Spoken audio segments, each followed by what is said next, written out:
செந்தமிழ்நாட்டு தமிழச்சின்னு ஒரு பாட்டு இருக்குது. அது வந்து நாங்கள் சும்மா பேசிகிட்டு இருக்கும்போது வைரமுத்து சார் நானும் தமிழச்சின்னு ஒரு பாட்டு பண்ணோம் அப்படின்னு சொன்னார். அப்போது இதில் இந்த சுச்சுவேஷன் வந்து ஒரு அட்வைஸ் சாங் மாதிரி இருந்தது. அதனால் செந்தமிழ்நாடு தமிழச்சின்னு வச்சுக்கலாமான்னு கேட்டேன்.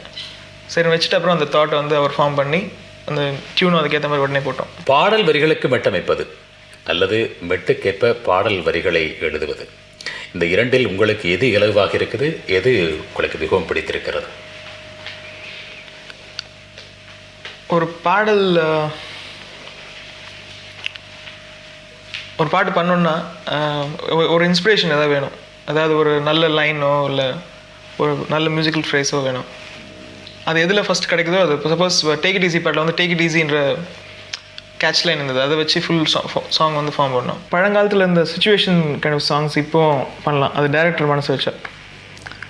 டைரக்டர் வந்து ஒரு கமர்ஷியல் சாங்கே பண்ணிவிட்டு ரொம்ப சக்ஸஸ் தரணும் அப்படின்னு சொல்லி நினச்சா ஃபஸ்ட்டே அந்த ஐடியாவுக்கு வழி இல்லாமல் போய்டும்.